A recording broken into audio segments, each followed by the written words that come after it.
You ever have one of those moments where you think you're stepping into a dream, only for it to twist into something that makes your stomach drop? That's what happened to me, Marcus Tate, and my kids, Ava and Ethan, on a flight from Atlanta to Portland last summer.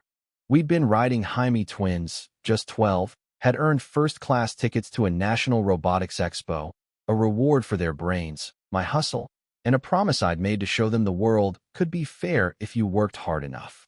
We boarded that plane, Horizon Sky Flight 312, with boarding passes clutched like trophies. The cabin smelled of leather and coffee, seats wide enough to feel like thrones. Ava was fidgeting with her project folder, Ethan cradling his tablet like it held the secrets of the universe. They were nervous, sure, but proud, dressed in crisp blazers, ready to present their drone navigation code to the world. I was at the gate, waiting to see them off, when I got the text that stopped my heart. Dad, they're moving us. We're recording. The video hit my phone like a punch. There was Sarah Klein, the lead flight attendant, all polished uniform and fake smile, blocking my kids at the first-class curtain. "This section's not for unaccompanied kids," she said, her voice dripping with that condescending sweetness you know hides a blade. Ethan, my boy, squared his shoulders, held up his ticket to A. To B, clear as Dan said, "Ma'am, these are our seats." But Sarah just smirked, snatched those tickets, and held them up like she was inspecting counterfeit cash. "Policy," she said. "Unaccompanied minors belong in economy, safer that way." Safer? My kids had every form signed, every box checked, but she waved over her boss, Jack Ramsey, a guy whose voice boomed like he owned the sky. "Policy," he echoed. No explanation, just that word, like it was a gavel slamming down. The walk to economy was a gauntlet. Passengers whispered, heads turned, some lady in pearls muttered, "Kids these days, thinking they belong up front." Ava's hands shook, but she kept her phone rolling, capturing every word, every sneer.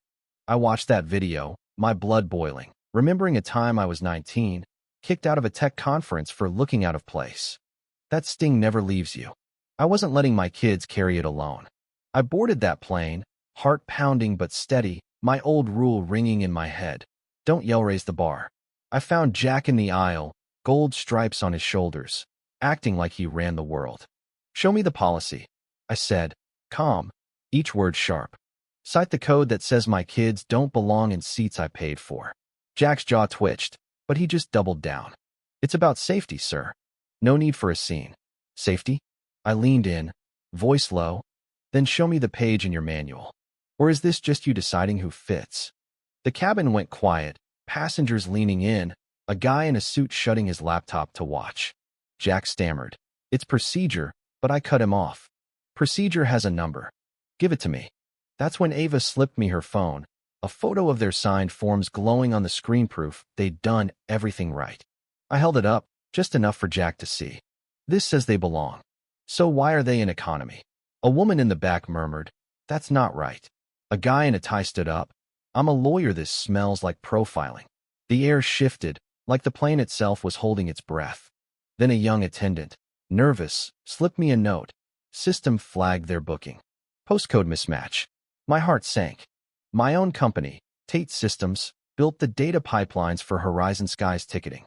We didn't write their scoring algorithm, but we laid the tracks for it to run tracks that flagged my kid's address, our neighborhood, as less priority.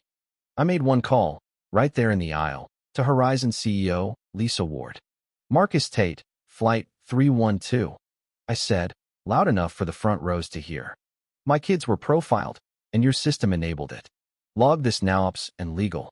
The line beeped, ops and legal patched in, and Jack's face went pale. "Mr.